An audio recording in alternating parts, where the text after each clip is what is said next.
Hola, mi nombre es Jamie Juliet Sánchez Ariza. Mis compañeros y yo actualmente somos estudiantes del programa de Ingeniería de Sistemas y Telecomunicaciones de la Universidad de Manizales. A continuación les contaré un poco sobre la historia del efecto Hall. En octubre de 1879, el físico llamado Edwin Herbert Hall fue quien descubrió el efecto que lleva su nombre. Él encontró que si se aplica un campo magnético elevado a una fina lámina de oro por la que circula corriente, se produce un voltaje en la lámina transversalmente a como fluye la corriente. A este voltaje lo llamamos voltaje Hall.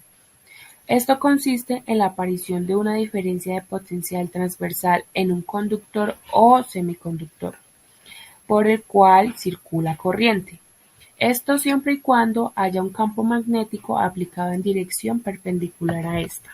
El voltaje Hall está dado por la siguiente fórmula, donde I V corresponde a la corriente, N es la densidad de los portadores de la carga y E es la carga de un electrón. Se puede usar el efecto Hall para medir campos magnéticos con una sonda Hall. Una sonda Hall o sensor Hall sirve para la medición de campos magnéticos o corrientes para la determinación de la posición en la que se encuentra. En esta parte podemos observar un dispositivo experimental que es destinado a medir el voltaje Hall. Sobre una corriente eléctrica actúa un imán que produce un campo magnético. La fuerza magnética desvía a las cargas móviles hacia uno de los lados del cable, lo cual implica que dicho lado queda con carga de ese signo y el opuesto queda con carga del signo contrario. Todo esto en consecuencia que entre ambos se establezca un campo eléctrico y su correspondiente diferencia de potencial o voltaje Hall. Al obtener el voltaje Hall, permite deducir la velocidad de los portadores de carga y su concentración, dado que, desde que se alcanza la situación estacionaria, la fuerza eléctrica ejercida sobre cada carga se equilibra con la fuerza magnética. De esto se deduce que el voltaje Hall es directamente proporcional a la corriente eléctrica y al campo magnético, y es inversamente proporcional al número de portadores por unidad de volumen. Por lo tanto, con un sensor de efecto Hall se puede determinar la fuerza que ejerce un campo magnético si se conoce la corriente a la que se aplica dicho campo. Vamos a considerar que tenemos un material conductor conectado a un circuito eléctrico. Sobre él vamos a hacer circular una corriente, de modo que los electrones libres en ese conductor van a desplazarse por acción de la FEM, generando una corriente de circulación.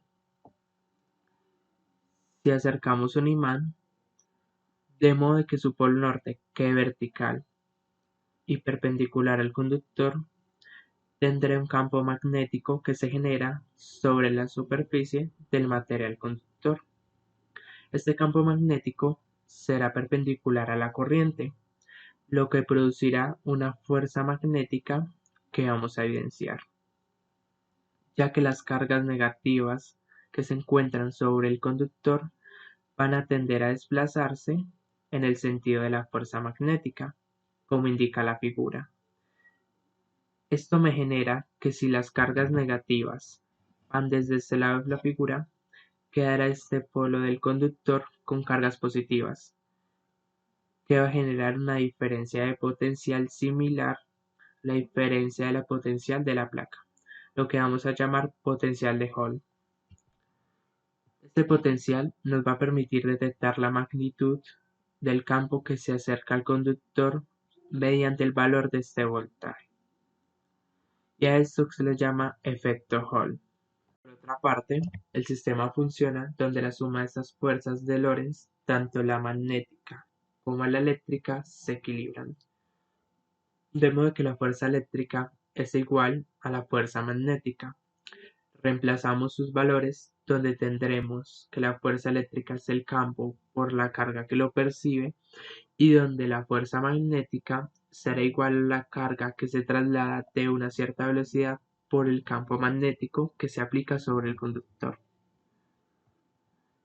Cancelamos las cargas y al saber que el campo es igual al voltaje dividido la distancia entre las placas, que va a ser igual al ancho del conductor, tendremos entonces que este voltaje va a ser igual al voltaje Hall, no va a ser nada más ni nada menos que la distancia por la velocidad por el campo que se aplica sobre el conductor, determinando así el valor de un campo magnético desconocido mediante la magnitud del voltaje Hall.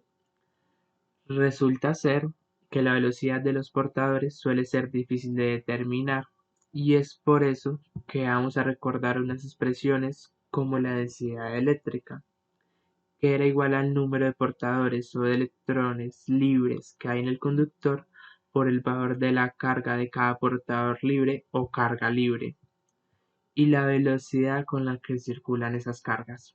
Por lo tanto, si despejo la velocidad, tendré que los portadores pasarán al denominador, dándome una constante que va a depender pura y exclusivamente del material al que llamaremos constante de Hall.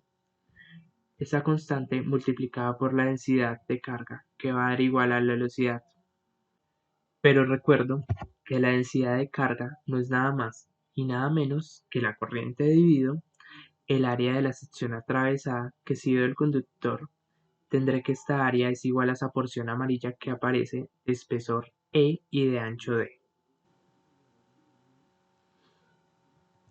dándome así una nueva expresión para mi voltaje Hall, donde tendré que la velocidad que vemos acá abajo va a ser reemplazada por la expresión RH por I dividido el área. Ejercicio 1. Dispositivo que se emplea para medir campos magnéticos usa el efecto Hall. Se coloca un campo magnético de 20 minitesla y se observa una tensión de 16 microvoltios. Si con los mismos parámetros el dispositivo mide una tensión de 23 microvoltios, ¿qué campo se ha introducido? Para encontrar el campo magnético introducido, tenemos entonces que el voltaje Hall 1 va a ser igual a la distancia por la velocidad de los portadores y por el campo magnético 1, y que el voltaje Hall 2 va a ser igual a la distancia por la velocidad de los portadores por el campo magnético 2, teniendo así una relación entre el voltaje Hall y los campos obtenidos, ya que la distancia y la velocidad de los portadores es la misma en ambos casos. Ahora vamos a despejar el campo de 2. Y al reemplazar los valores podremos cancelar los microvoltios, por lo tanto, el resultado nos dará en minitesla. Cuando resolvemos B2, tendremos que el campo B2 va a ser igual a 28,75 miniteslas. Ejercicio 2. Una placa de plata que tiene 0,2 milímetros de espesor se emplea para medir el efecto Hall de un campo perpendicular a la placa conductora. La constante de Hall es de 0,84 por 10 a la menos 12 metros cúbicos sobre coulombs. Dar la densidad de portadores y el campo si una corriente de 20 amperios genera un voltaje de 15 microvoltios.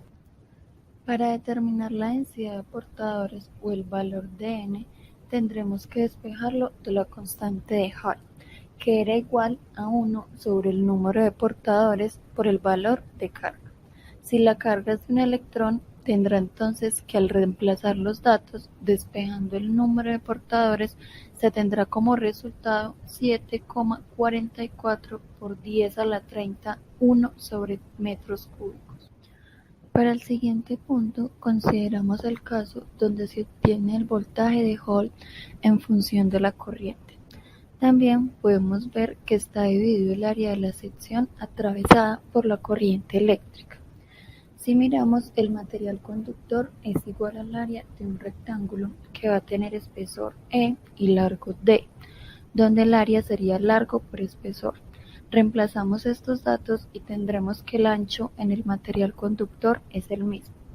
Cancelamos y reemplazamos datos y al tener el campo magnético despejado resolvemos y se tendrá que el mismo es de 178 T.